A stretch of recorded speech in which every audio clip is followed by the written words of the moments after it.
company connection, sense of purpose, loyalty, is cratering. Connection to others in the workplace cratering over the last decades. And you situate that against the backdrop of an epidemic of loneliness in this society in the United States, and deaths of despair. We're in real dire shape here. So if anybody could find a way to build that kind of connection, right, and evidence it through neuroscience, so it's not just lip service, it's for real, it's up here, that would be the ticket. Welcome back, everyone, to the Geeks, Geezers, and Googleization Show, the home of Googleization Nation, where we talk with HR and business thought leaders about the crazy shift going on all around us and explore the disruptive convergence of technology, business, and people. Here are your hosts, Ira Wolf and Jason Cochran.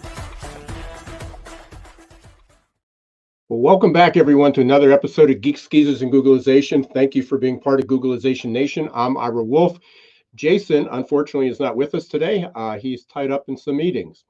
So if you think this is just another podcast, think again. We are the voice of the most important conversations on the future of work confronting business leaders and people today. Our goal is to bring you ways to reimagine tomorrow and explore the ever-changing convergence of people, business, and technology. Mark Twain once said, "It ain't what you don't know that gets you in trouble. It's what you know for sure that just ain't so." So living in what I call the post-pandemic era of never normal, a lot of things we thought we knew for sure just ain't so. And one of those things just happens to be what we talk about on Geeks, Geezers, and Googleization each week, leading and managing people. So take, for example, ever since I was a kid, which was a bunch of decades ago, I was taught that each of us had a left brain and a right brain. Fortunately for most of us, that's still true. What ain't true is that our left brain only fires when it comes to math and logic, and our right brain only comes alive when it comes to arts and creativity. And yet many companies still hire and managers still fire based on that myth. Or how about this one? We only use 10% of our brain. Even when that seems to be true, it's not. Or how about we all need to be better multitaskers? Here's a spoiler alert. Our brains say, no way, Jose. Or here's one of my favorites. You can't teach an old dog new tricks. Personally, as an older baby boomer, I'm pretty thrilled that ain't true.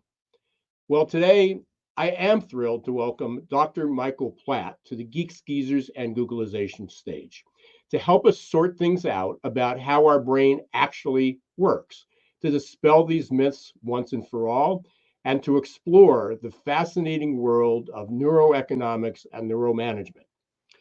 Michael is the author of The Leader's Brain. He's a neuroscientist. He holds appointments in the University of Pennsylvania Perelman School of Medicine, School of Arts and Sciences, and the Wharton School.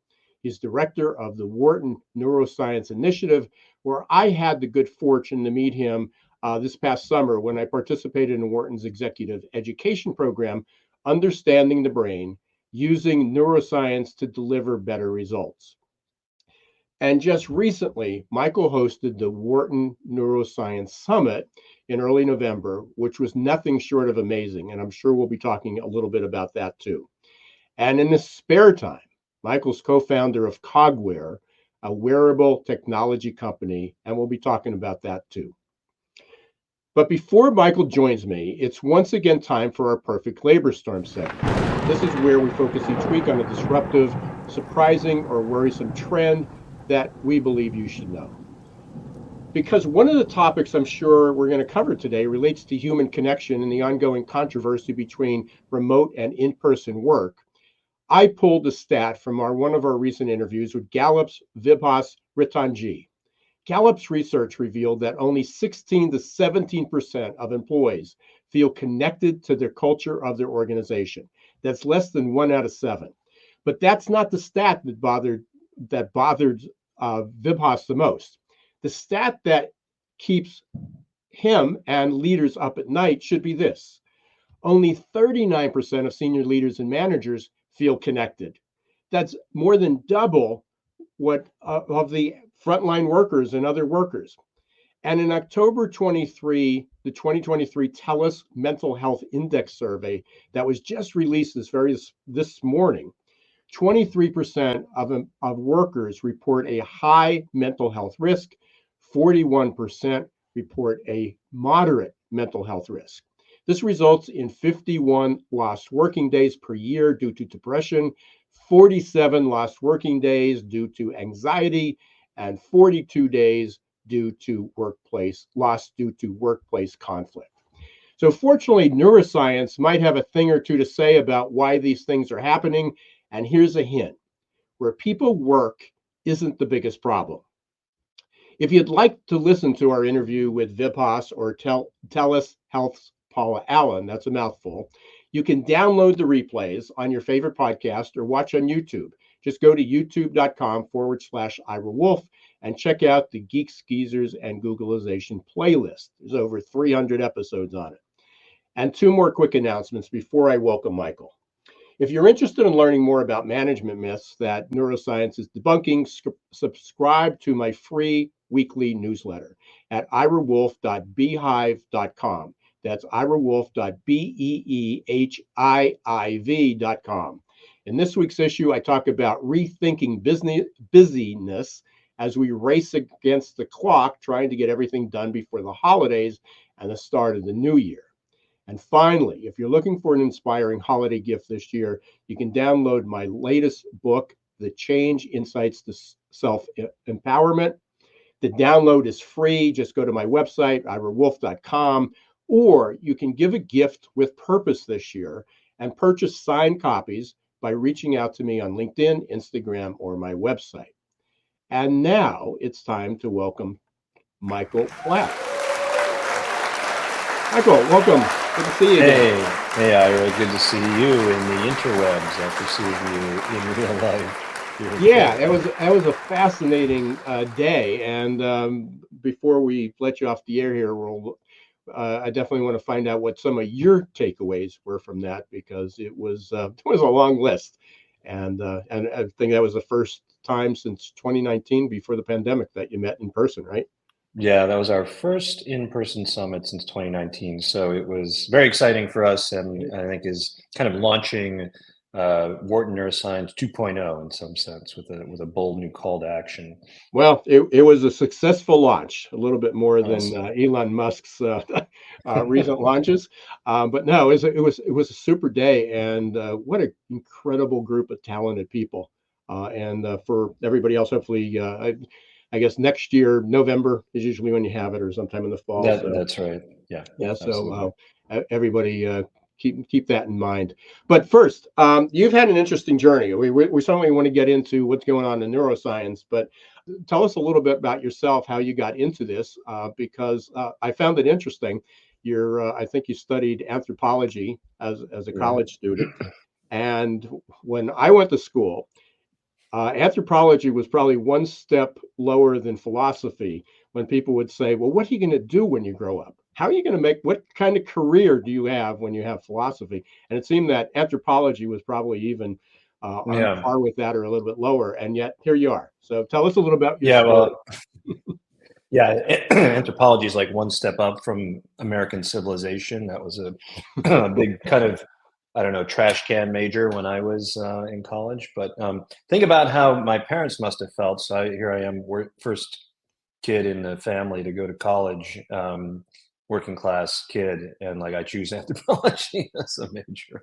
It's kind of maybe not exactly what everybody was thinking of, but it really grabbed me, and actually it turned out to be really foundational, because anthropology is kind of the broadest lens that you can have on human nature. So you look at biology, you look at prehistory, culture, and linguistics, all of those different fields, and so it kind of gives you a very rich foundation, although not a lot of tools to work with. So I did my undergrad and my PhD in anthropology, but at the time I was done with finishing my PhD, I realized if I wanted to really understand human nature, I was going to have to be able to get in here to look under the hood and see what was going on. So I went to NYU and did a postdoc in neuroscience, which is essentially like a second PhD in neuroscience. So it took a long time to do all that, but putting it together put me in a really cool position to ask some, I think, bigger questions than perhaps other people are asking in neuroscience,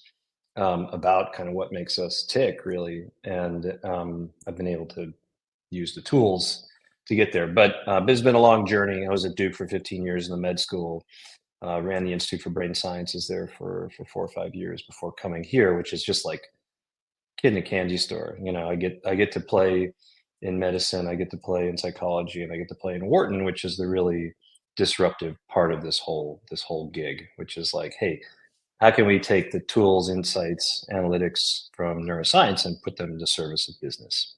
And that's what I love about this conversation, because I mean, your background wasn't biology, it wasn't medicine, it wasn't coming from the sciences in that regard. And in fact, you know, I guess anthropology is somewhat of a science, but that wasn't necessarily what people thought about science and chemistry and biology, or my path of pre-med and you know what my career was.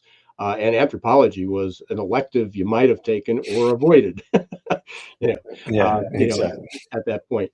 So, but here you are, and you know, I think that parallels where we are, even with the course that I took. What, you know, how is neuroscience? How does neuroscience relate to business, and why managers need to understand this? And it's not something that, oh, it doesn't fall under behavioral health, you know, problem. I mean, it Right. does, but the overlap is incredible. So here we are, and there's so many relevant topics, and I can talk to you all day, and I'm sure you can do the same. Um, there's so much going on right now in the workplace. So we have this conflict between uh, remote work and in person and hybrid. So we definitely want to cover human connection. Part of that is about how do we connect people to culture when they're not there. And frankly, we, as Gallup has proven year after year, a decade after decade, managers weren't very good at that before the pandemic, and this just ripped the band-aid off, or pulled back the curtain. But beyond, you know, so we'll get into employee experience, but there were a couple things that just blew my mind this summer in your course. And the one was the Apple Samsung study that you did. And I think that just connected for me, and I want to help connect the dots for other people. Of You said a few things. One is brand loyalty. People treat brands like people, and obviously, Some brands. some brands. Yeah, good. We'll dig into that. But I think there's so many parallels there when we're trying to address how do we improve the experience for employees? How do we elevate the engagement? But we're doing stuff the same old way. I mean, it's like we're rearranging the chairs on the Titanic when you're sitting on some really, you know, pretty crazy, relevant, revealing research. So share, if you can Yeah. share a little bit of the background on this Apple Samsung, Yeah. and then we can go from there. Well, I'm pleased that you connected that to workplace connection. So how to build, you know, the way that Apple has built this incredible relationship with their customers. It is exactly like the connection you'd have with a child or your romantic partner, right? It's enduring. It's really love, honestly. People have said that for a while, but we actually proved it. So, you know, for a long time in marketing, there's been this notion that, you know, when we relate to brands, that we use essentially the same hardware in our heads that we use to relate to other people. I mean, you know, we talk about brands like they're people. We give them personality attributes to create a brand. It's a masculine brand. It's a rugged brand, etc. But is that really how our brains relate to brands? And that was an open question. So we answered it by and we did so by looking at the way that people verbally responded to news about their own smartphone brand, either Apple or Samsung, and how their brains responded. So it could be good news, bad news, or neutral news. And perhaps not surprisingly, people responded verbally as if their smartphone brand were a person. So for your own brand, you'd report something like empathy. I feel good for good news about my brand. I feel bad for bad news about my brand. It's exactly what Apple people said, and they didn't feel so much for Samsung. And Samsung customers expressed the same feelings for their own brand. Okay, they also expressed a little bit of Schadenfreude or reverse empathy for Apple, saying, "Oh, I feel bad when I hear good news about Apple, and feel good when I hear bad news about Apple." Fair enough, fine. But we had the tools to look under the hood to see what was going on in their brains, the hidden, covert mental and emotional processes that were ongoing while they encountered this news. And it was really revealing because Apple people are telling the truth. I don't know whether they know that or don't know that, but their brain activity was exactly paralleled their verbal reports. That is, that their brain showed evidence of joy for good news about Apple and evidence of pain for bad news about Apple, and pretty much nothing for Samsung. And the brains of Samsung customers were very, very different. If you're the CMO of Samsung, I think you'd be a little worried because you're spending a lot of money trying to build this relationship with customers, and yet it's having no effect on their brains. So when Samsung customers hear good news about Samsung, it's crickets in the brain. We didn't see anything. And when they hear bad news about Samsung, it's crickets in the brain. We didn't see anything. The only thing we found evidence of was this Schadenfreude. So we found that Samsung customers' brains lit up with joy in response to bad news about Apple and lit up with pain in response to good news about Apple. So I think this is super interesting in so many ways. I think probably the biggest take-home message for this audience is that neuroscience can reveal things, reveal hidden thoughts and feelings that you don't even have access to yourself, right? Either you don't know, you can't access, or you don't want to say. And that's been the sort of devil in the details for marketing and management forever, because honestly, all of the work that we do in those fields is based on self-report. So, how do you feel about this? How do you feel about, what do you think about that? How much would you pay for that?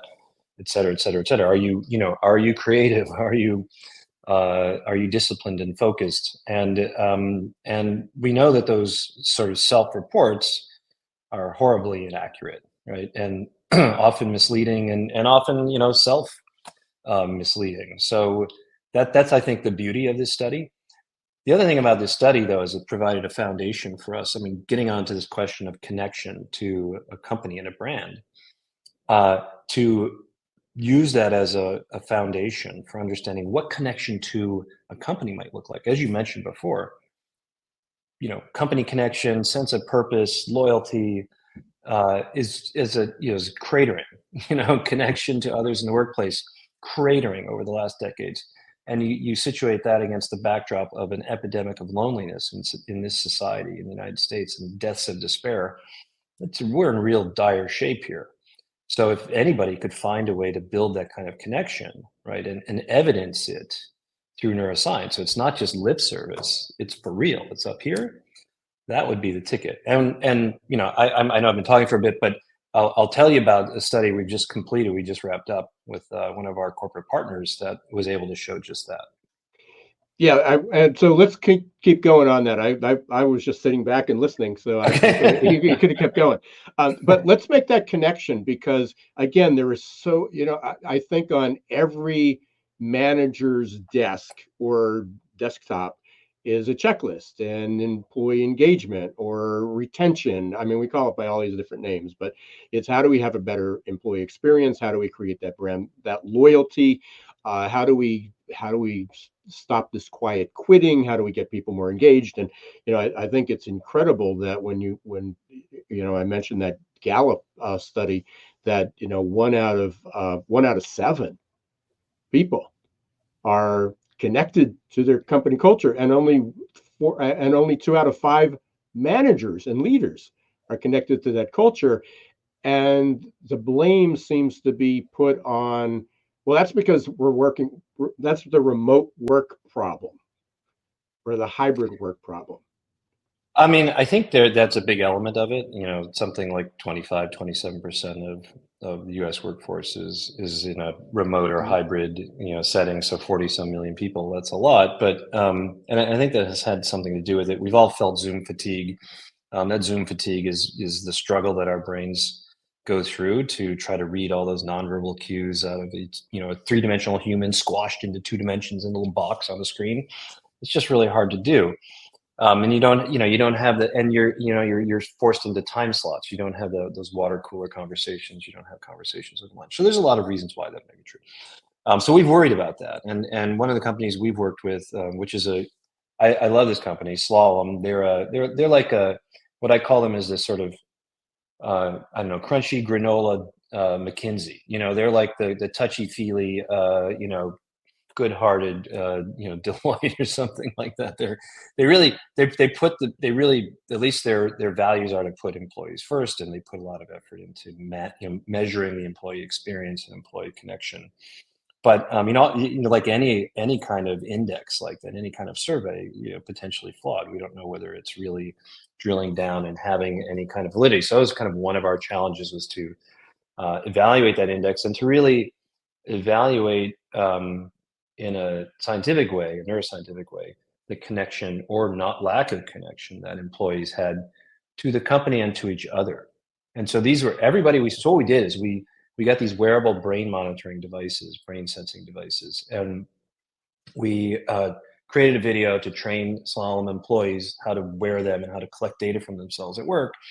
And then they would do that, and then they would clean them off, and then they'd ship it to the next person. So we had like 20 of these devices going around the company all over the country. So it was pretty cool. We had people in a bunch of different cities and demographics, but these people had never worked together in person. So they were all online. Big question is whether the characteristics, the neuroscience characteristics that characterize real world relationships, good relationships, actually happen at work and happen at work online, right? And so kind of going back to the Apple Samsung study, one of the features of human experience, when we really have a good connection with somebody, when you really click, you've got chemistry, what happens is your brains begin to synchronize. So it's this amazing thing called brain synchrony. It's in Emil Durkheim's terms, the collective effervescence, that sort of tingle you get when you go to a football game with 100,000 people and you're all in the stands together enjoying it. You could be at home on your couch. It's not the same thing, right? So we now know what that is, I think. And when you see higher brain synchrony, that's indicative of friendship. You can predict who's going to become friends later based on whether people show synchronous brain activity while they're watching a bunch of stupid videos. I mean, it's kind of crazy. But certain things, this brain synchrony predicts trust. It predicts cooperation, teamwork, communication, right? It's quite extraordinary, like all the good stuff. And we know how to turn it up and we know how to turn it down. So we know how to measure it. It is what is, it is the glue, right, that keeps us connected. Apple customers are in sync with each other, for example. Their brains all resonate together, no matter what information they're hearing. You might say, well, that's a little cult-like, and maybe it is, but maybe it's more like family-like, let's say. We don't see that at all in Samsung customers. So in this study with Slalom, we had people measuring their brain activity. They watched a bunch of videos, but importantly, they watched a promotional video for working at Slalom. This is a video to kind of like, you might see it in the elevator or whatever. And it's supposed to get you excited about like all the people and the conditions of work and everything. And it was really cool because what we found is that some slalomers, their brains were highly synchronized watching this video, and slalomers were not. That degree of brain synchrony was a linear predictor of how close those workers said they felt to each of the other people in the study. So that tells us two things. I mean, first of all, it tells us that the characteristics of real world friendships apply to work relationships. That's number one, never been described. And number two, the biological principles of real world closeness also obtain online, right? So people can be working with each other just through this medium, for example, and we could get in sync with each other, and then we would have, we would click, right? So that was really cool, and we were able to kind of dissect that a little bit further, which was I think really neat. So one thing we found is that Slalom has this experience index that is measured, like it has a lot of different questions. So like Slalom cares about my development, or cares about whether I'm helping me to become a better leader, things like that. Brain response to this video precisely tracked how people responded on that survey. So it totally validated the survey, which was pretty cool. And then we found some other things out too. So, for example, you talked about leaders and you talked about workers and how engaged they are. We found much higher levels of brain engagement actually in workers than we found in the leaders while they were watching this video. Like, it really wasn't moving them. Maybe they were distracted. I don't know, but that was interesting. We found that, and this makes some sense, people who were working in a local market actually showed much higher brain synchrony with each other than people who were working in global markets who are, they're not tied to the local culture. They're probably working out of different time zones.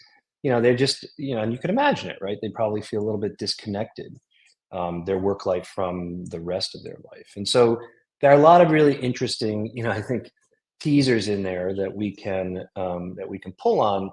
And the final one that I want to bring up is there's a moment in the promotional video that a woman turns around. She's got this T-shirt on, a slalom T-shirt, had this tagline: "Love your work, love your life." And you see this big spike in brain synchrony in response to that, and it was all built around love, and that was super interesting. Love your work, love your life. And it was just at that moment that Slalom was about to embark on a new branding campaign that was called Fiercely Human. And we said, I don't know. I mean, I actually don't know what they've done, but it's like, that might be, maybe you're creating synchrony around love, right? Maybe you should rethink this pivot to fierce. Yeah, and I don't know if you listened to our show last week, right before Thanksgiving, but we actually interviewed the VP of one of the VPs from Reebok, and they're building what through this courageous conversation. They started this program immediately after George Floyd's incident, and it's been hugely successful. But it's basically building a culture of love. I keep saying is that prior to certainly the pandemic, but certainly going back my 20, 30, 40 years in business, in the business world, when you talked about love in the workplace, people were still concerned is that no, we have a strict policy. You can't Right. even date, forget love. You can't even date a coworker. And now we're talking about a culture of love, how things have changed, and how it relates to productivity and engagement and turnover, and retention, and creativity and ideas and all these things. So what a transformation. And part of it is it's not just somebody's hunch. Somebody just didn't write a book or say, I have an idea. Let's create a culture of love. Now it's backed by data and science Right. with Yeah. what you're doing. And I guess that one of the things that I found fascinating, and certainly I wasn't fully aware of that. I mean, I was familiar with wearables and things. And you have I mentioned you have a company, Cogware. A few weeks ago, we had Paul Zak, and I know you know Paul, and he's got his app, and in the middle of he holds up his app and says, "Yeah, we're in sync." He showed his circle was closing, but there this you don't need to send people to a facility to have a functional MRI anymore. That's I right. mean, and that's what. So talk a little bit about the wearables, how Yeah. this is being done in the workplace. I mean, it's super exciting. When I moved to Wharton, one of my and really the whole Penn gig, but a big part of my mission, my vision was to make neuroscience, make brain insights available to everybody, right? So whether that's at work or at home, whether that's to improve athletic performance, to improve well-being, improve performance on the job. Uh, but to do that, we had to, get out of the lab. You have to get rid of all the wires and all of the messy gels and all that stuff. And as it turns out, at the time, we were starting to see the introduction of wearable brain monitoring devices. And the problem is that, and we bought all of them and we tried them out, and we were like, oh, we're so unsatisfied. I've been measuring brain activity for decades, and it was just not up to the job because they were either highly wearable and comfortable, but gave you really bad signal quality, or good signal quality, not wearable, not easy to use, messy, etc. So we went to the lab and we experimented for years and then developed a combination of materials in our nanotechnology-backed sensors that give exquisite comfort and also exquisite signal quality. I mean, so it's hard to describe how novel this is. You can actually wear this device and not only move around like this, you can get up, you can walk, and we get no noise, we get no signal interruption. So once you've got that, clinical grade insights, brain insights in a wearable platform. Think of all the different ways you could use that, right? So our company is got one direction that's all brain health, and that's good, clinically oriented, will be FDA approved. And we're currently working on mental health issues, anxiety, depression, also cognitive decline, Alzheimer's disease, seizure disorders, et cetera, et cetera. So there's a whole range of really important applications that will shorten the care pathway, make it more precise, make it easier for people, and you can imagine what could be done with that. But the other application space is all non-clinical and is all around things like performance, workplace optimization, right? What we call the responsive workplace. Actually, marketing is we're doing a ton of work right now in digital media optimization and targeting using brain signals essentially on the fly, which is like never been done before. It's super cool. But it really puts us in a position for here's the thing where I want to dispel some ideas that are out there. So there's some, critiques out there that like, oh, this is just going to be for major companies to sort of squeeze every last ounce of productivity out of workers. If they monitor you and if your attention's flagging, then they'll shock you or something to wake you up. That's not what we're talking about at all. I mean, we do this in a de-identified way to get aggregate data. But the important thing is to understand, like, what do different work conditions, what do different built environments, what does like hybrid versus remote versus in person, what do those different situations do to our brains, right? And under what conditions are our brains optimally tuned, say, for being creative versus, getting stuff done, versus, connecting with others. So there's a whole range of different applications in there that also, I think, include something you brought up earlier, which is, mental health and burnout in the workplace as well. So a responsive workplace would take that data and say, okay, this is information, right, that can help guide us to improve the workplace in a scientific way rather than based on your gut, right, or something that you read somewhere. So like I always say, it's not psychology, it's neuroscience. I'll get myself off of mute here. We're going to take a quick break. And we're talking with Michael Platt from Wharton Neuroscience Initiative. Michael's book, I highly recommend it, is The Leader's Brain. Even if you're not a scientist, don't like reading about science, it's really, really easy to read. It's as much of an HR book, a business leader book, as it is for anyone else. So congratulations of getting it down to a level that we all can understand. And stories are incredibly relevant. And some of them you heard here in the last few minutes, but there's so many other ones, and every chapter is really a lesson that managers and business leaders are wrestling with. So I highly recommend the book. But we're going to be right back with Michael. We're going to take a 1-minute break. We're going to talk a little bit about adaptability. When we come back, I'd like to ask you a question about adaptability and why people are struggling with change and struggling and feel stuck. But also want to pick up on one of our favorite subjects, multitasking. If people are only better multitaskers, besides the Apple, Samsung, this was probably the second biggest takeaway I had from your course this summer. We will be right back in 1 minute. Are your employees feeling stuck and just showing up for a paycheck? Is your workforce working harder to get back to normal than adapting to the future? It's time to help them break their addiction to certainty and develop a growth mindset. Developed by one of the world's top-rated future of work thought leaders, AQ Plus Mindset is a powerful tool to help your employees embrace change, adapt faster, and grow on the job.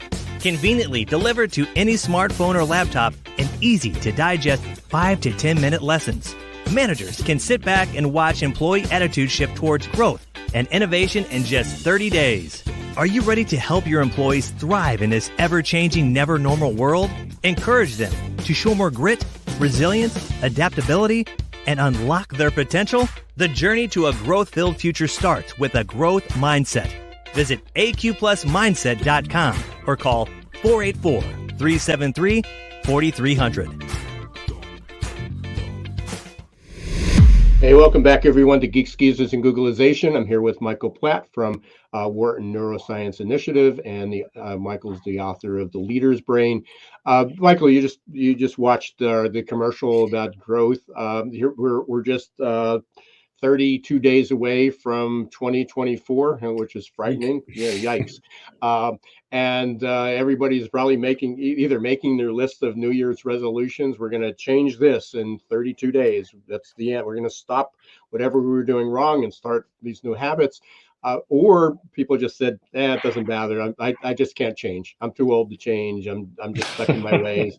It's my boss. It's the environment. Or I'll do it next year.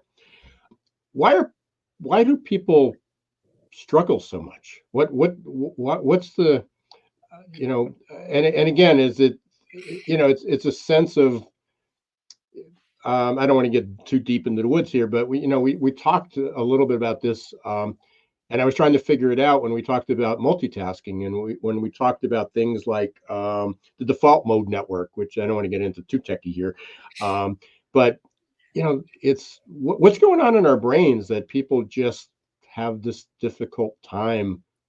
Well, our habits are hard to break, and that's actually kind of one of the first things brains learned to do on this planet, was to repeat things that made the world kind of a little bit better for you. So you walk over there and you find an M&M and you're like, oh, that was great, and so you're like, maybe I'll do that again. So every animal on the planet has a built-in system for basically learning to repeat behaviors that led to things being a little bit better. Now the problem is that there's something else that's a little farther away that might take a little bit of more difficulty, time, energy, whatever, a little bit of change. You won't discover it when you're stuck in that habit. So you got this incredibly efficient reinforcement system in your brain that's driven by dopamine. That's what dopamine does. People think of it as a pleasure chemical. It's really the satisfaction chemical, and it's there to build habits. Habits are efficient, okay? And so to get out of habits, we have to engage a different system. And that's actually a couple systems, but one really important one is the one that allows you to disengage from something that is kind of rewarding, or at least kind of makes things, it's a little satisfying, and make the effort to try something new, to go search for something new. So we're smart critters. Other mammals are smart critters, mice, monkeys, dogs. They also have that system. And it's there precisely for that reason, to help you break out of routine and look for something new. But the conditions under which that gets engaged, it's sometimes hard to get that engaged, right? And you need to know that there's something better out, or at least imagine there's something better out there. And you have to kind of nudge it, provoke it, get it going. And that is just a really, really hard thing to do. Now, that kind of behavior change, and everybody's talking about behavior change these days, right? How do I get unstuck from routines? How do I look for New Year's Day, New Year's resolutions? Like, oh, I want to lose weight. I'm going to be more active. I'm going to stop smoking. I'm going to cut down on drinking, whatever. But our old friend, the habits, are really hard to break. But my friend and colleague Emily Falk here at Penn in the Annenberg School, who uses neuroscience to study behavior change and communication, what she's found is that there's basically what you've got to do is get outside yourself, right? So we need self-transcendent thinking. Okay, so when you think about not necessarily just what it means to you, but what might it mean to the people I love? If I imagine the impact on society, or I just even think about something that's bigger than myself, this can kind of get that activation energy going. And you're actually more likely to get up and try something new, to break that habit, and more likely to stick with it as well. Yeah, and it seems it's not only personal. I mean, if we're talking about from managers, I mean, how can managers help? I mean, they have all these initiatives, and we're going to bring in somebody, we're going to hire somebody who is a coach, or we're going to have a training in a group, or we're going to have morning huddles, and they do all these little things, but essentially, we're as you said, creating new habits, and first of all, breaking old habits is difficult, and again, you delve into this a lot in the book and in the course. So, and there's everybody's writing about it. So I hope people pursue this. This is well, what I hope to do today was make this connection that Mm-hmm. doing the same thing over and over again the way you didn't, and reinforcing it or dangling a new carrot in front of everybody isn't necessarily going to change, because now we understand the neurotransmitters, how the brain waves, how we rewire our brains, and even focus, how we do that in Yeah, a better way. yeah. I mean, one of the things you mentioned default mode network, which is in my view, that's the system that causes us to explore. It provokes us to explore. So we've done it. You stimulate it directly even, and you provoke But exploration but directly. haven't we shut that down? I mean, so that curiosity, that ability to explore, to try something new, and again, environment has a great deal to do with that, because if we try something and fail and then you get punished for it, it's not a really good way to to change the Well, habit. I mean, yeah. I mean, so there's a couple of things going on here. One is that you can't engage this so-called default mode network. I call it the exploration or innovation network because it underlies search, exploration, creativity, divergent thinking, getting outside the box, right? To get that network going, you have to disengage from routine. So the more time you spend staring at a screen, the harder it is to actually engage exploratory thought. Try something new. You can't do it, and even, it's even worse if you're picking up your phone, which, because for some reason, the way it just the haptic sense of it in your hand is close, it's personal, and we're a little more emotional, and our brain has just become glued to it. And so when you're glued to the phone, you're glued to the screen, your default mode network is completely shut down, and it needs to be active to try something new, to go out and explore. So yeah, that's tough. And when you talk about the environment and we look at creativity, for example, there are a number of different measures that suggest that you're at your kind of creative peak when you're 5 years old, and then by the time you're 18, you're at about I don't know, 1% of that, and then by 31, Mhm. you're basically at floor. And we don't know whether that's. I don't think it's just maturation. I think it's just the way that we, as a society, do education, right? Because we're basically trying to keep kids sitting still and focused, and making sure they get their worksheets done on time. So there's no room to explore. There's no room to get that default mode network going. And if you couple that with the rising, really exponentially rising diagnosis of attention deficit disorders of a variety of sorts, and the frontline treatment for that is drugs, stimulants that increase dopamine. So they increase that routine, that hyper focus, which can certainly be helpful for getting things done, but it crushes exploration, right? It potentially crushes creativity. And so I think those two forces coming together may be putting us behind the eight ball for the future. All those young innovators that we're going to need to solve the biggest problems facing society, from climate change to artificial intelligence. Uh-oh. Yeah, I'm just smiling here because some of the one of those aha moments, some of the ideas just clicked from of a lot of the exercises that keep people focused. We want people to grow, we want them to be innovative, and that's all over their cultures and their values and their training. And then the first thing what happens is how do we keep people focused? And I'm convinced that if managers could prescribe Adderall and other medications to treat ADD to all their employees, they'd probably do it rather than change their own behavior and to change the environment of how do you create an environment, or not how, but creating an environment that encourages growth and innovation, but at the same time is does allow people to focus and get things done. Yeah, I completely agree, and I think this gets back to I think something you said earlier, but is definitely true, which is making space, and I think this is across the board. So making space to disengage downtime better, even if you can get up and walk and move around. Better still if you can go walk with somebody else. So walk and talk. You're getting exercise. You're disengaging so that default mode network is active to maybe more creative. You're getting social connection at the same time. I mean, that's a perfect recipe for brain health and high brain performance.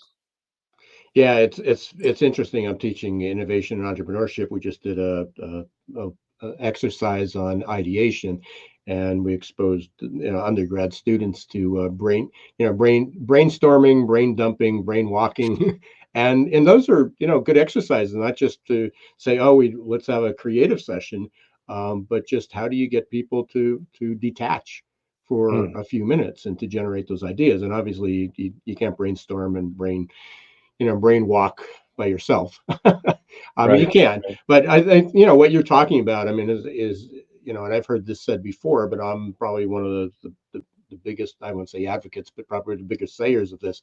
Is I get these greatest moments when I'm in the shower. Because Absolutely. you can't do anything. I can't pick up my phone. You're sitting there and you're thinking, and these ideas come, and sometimes it literally is just walking away. Our time is like going incredibly faster, Michael. Fortunately, this is like the fastest hour of the week. Um, I don't want to leave this hanging, and we skirted around it, but two things I just want you to comment on. We don't have to go into depth. One is the left brain, right brain, because I started the show that way, and I pulled that up today because I was looking for a stat for perfect labor summary. So maybe there's a stat about that.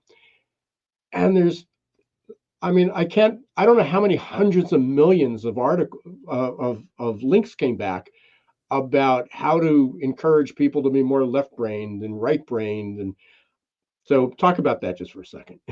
Yeah, well, I mean, it is a total myth that has no reality. So this notion that the left brain is like all about focus and task execution, and it's rational and it works with numbers, and the right brain is creative and emotional, colorful and musical. It's all just wrong. But the metaphor is a little bit right. So it turns out these systems are on both sides of our brains. There's a task network that is on the right and the left, and it's all about focus and getting stuff done. And then there's the default mode network, which we already talked about, or innovation network, which is on both sides of the brain.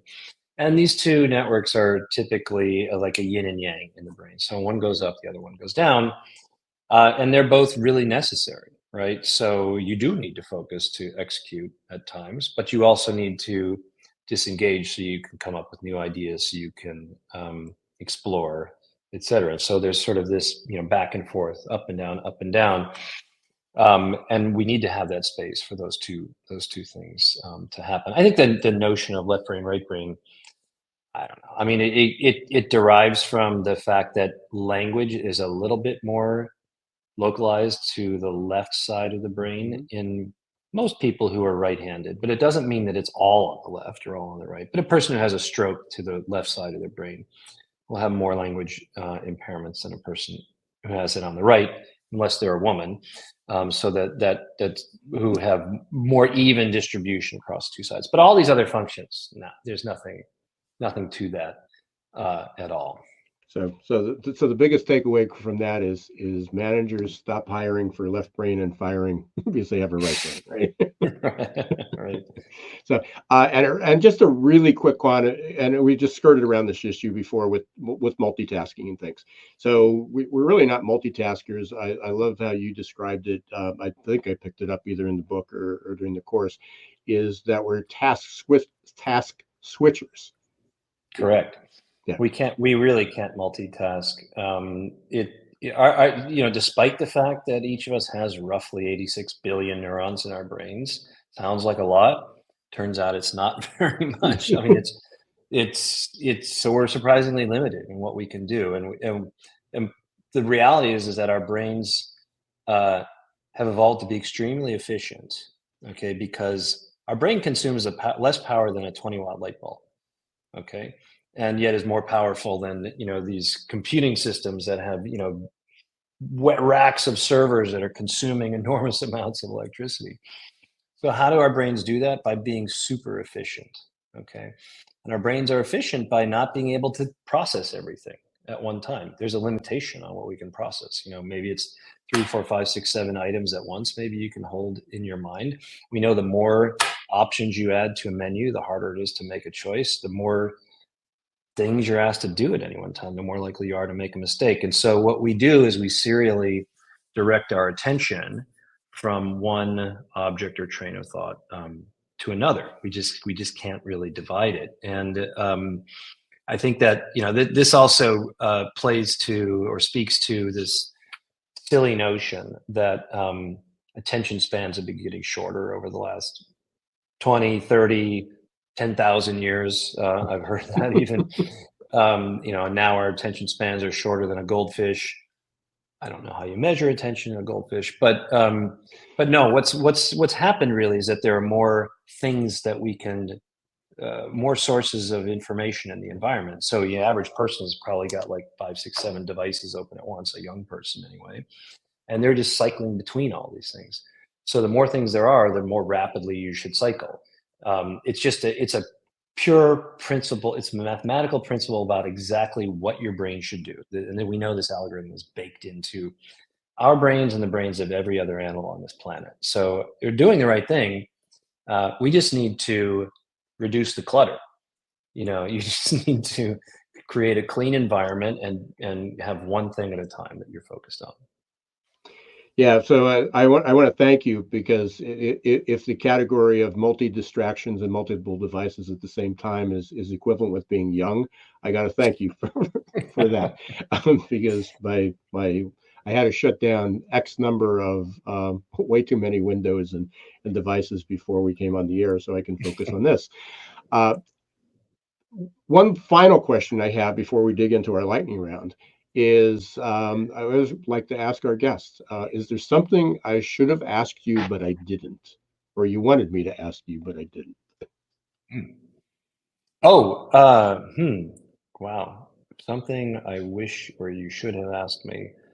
I think we covered a lot of ground, Ira. We I did. mean, we did. So So much more. I have I have a long list well, of and questions, so hopefully you'll come back another time. So you've done a great job. I mean, I guess I would say this. So this is sort of like my lightning round. So like brain hacks, for work and for life. And we talked about a number of different things. But look, if there's one thing that anybody out here wants to do to make their brains work better and work better for longer, physical exercise. We know physical exercise is critical for the health of your body, just as critical, if not more, for the health of your brain. So the more you exercise, the greater the vascularization, or the greater the blood flow in your brain, and also the less inflammation. Inflammation is a killer. Inflammation is what brings on neurodegenerative disease. It is how stress eats your brain. Through inflammation. And a great way to reduce inflammation is through exercise. So exercise, connect with other people. We know it's really important to combat loneliness. Loneliness is worse for you than smoking 15 cigarettes a day. So get out there. Every time you even have a conversation with the barista at Starbucks, that's like getting on the treadmill for your brain. Okay, you're giving a little exercise, and it's going to work better, and you're going to be less lonely. So those are two really critical take-home messages. Yeah. Yeah. What and before we jump into the lightning round, what was your biggest takeaway? What was your the biggest surprise moment you had from the summit? What was if you can narrow it down to one? Yeah, I mean, it's an interesting question. So our summit was on brain capital, in case folks don't know that, and brain capital, that is our asset, as individuals and as societies. It's the cognitive and emotional resources that we have within our heads, under threat from a variety of different sources: technology, loneliness, mental health. Yeah, I mean, one of my questions was about AI and things, but Yeah, that's gonna be another show, Michael. I know. So, I mean, I guess what was so heartening was that, and maybe that's surprising, is how many people really cared about this, right? And from many different angles, government, private sector, academia, from the perspective of investing in children to build the brain capital of the future, from the perspective of investing in older people to, continue to have them be productive and healthy members of society, from the perspective of the private sector managers investing in the brain capital of their workers to, even if they didn't care about workers themselves as people, like that's your bottom line, right? That's your biggest asset, is their brain power. So I think making the case for investing in brain capital across the lifespan, from government, from private sector, from NGOs is very, very clear. Okay, let's move into the lightning round as we talked about. Uh-oh. Yeah, these are the trick questions. These are the hard ones. What's your favorite song, or favorite type of music, or favorite band? Wow, I'm such a audiophile. Man, I listen to music all the time. I play music with my boys. I'm a bad guitar player. They're talented guitar, banjo, and bass players. So, Wow. so we do like a lot of kind of rock, country rock. Been doing a lot of bluegrass lately. I have no Well, favorite that fits up song. I here. just can't. Yeah, it does. Well, I spent 15 years in North Carolina as well. But actually, the weird thing is I learned to play banjo in New York City. Okay, wouldn't necessarily associate that. Exactly. If you're old enough to go back to reunions or see people that have friends from 30, 40 years ago, what would they say if we talked to them? What would they be most surprised about you? I know they'd be shocked at what I'm doing. So, yeah. I think nobody would. I mean, I know they are, because I see them now, and they're like, "What? You're at Wharton? What are you doing there? You're in neuroscience. Last I saw you, you're an You weren't anthropologist." valedictorian of your class? I was not valedictorian of my class. I'm kind of a washed up jock, honestly. So somehow landed on my feet. Yeah, excellent. Final question: if you could have a superpower, what would it be? Ooh, that's great. I mean, I would normally want to fly, but as a washed up jock, I've been having these funny dreams where, like, I can actually run really fast again and it doesn't hurt. So that would be a great superpower, to be able to run really fast and it have no pain. I thought you were going to go down the path of flying and teleporting. We had a lot of people talk No, about teleporting. well, teleporting would be great. I have a lot of travel coming up, and honestly, that would be Yeah, awesome. Although I appreciate the downtime, actually, sometimes on a long flight. It's pretty nice. for sure. Really appreciate you being here. We've been running the banners across so that people can see. For those who are listening, you can get the Leader's Brain either on Wharton's site, or probably easier to go to Amazon and pick that up there. What other ways can people get in touch with you if they wanted to reach out to you, Michael? I mean, you can Google me, and I have several email addresses, but you can follow me on social media. I'm pretty prolific on LinkedIn and X, Twitter. So that's a good place to start. And we have Yeah. a lot of free content also, I should say, on Wharton website that we've created. Yeah, the I'm trying to remember what the name of it was. You had a list of a whole lot of We have activities. like nano tools The and nano other tools, yeah, longer yeah. articles. So those Oh nano man, tools are they're really amazing. short. Yeah. Yeah, Thanks.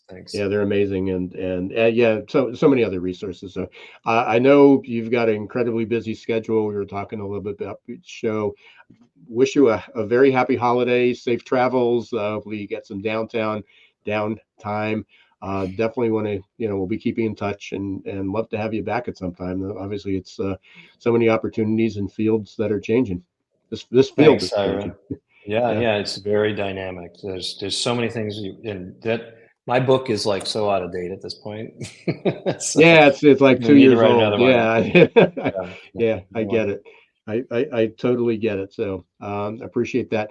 We want to thank everybody for being part of Googleization Nation, for listening to Geeks, Geezers, and Googleization. Thanks for helping us be occasionally in the top 10. We were number 1 about 2 weeks ago in leadership. So, Michael, hopefully this will take us up there Awesome. again. Yeah, we're routinely in the top 100 on Apple, on top 10 and Good Pods. So I appreciate that. Thank you for listening. Please share this, let other people know about it. And until next week, don't let the shift hit your plans. Thanks for watching Geeks, Geezers, and Googleization. Be sure to listen to the podcast and follow us on YouTube. This show was produced and edited by Hilton Productions.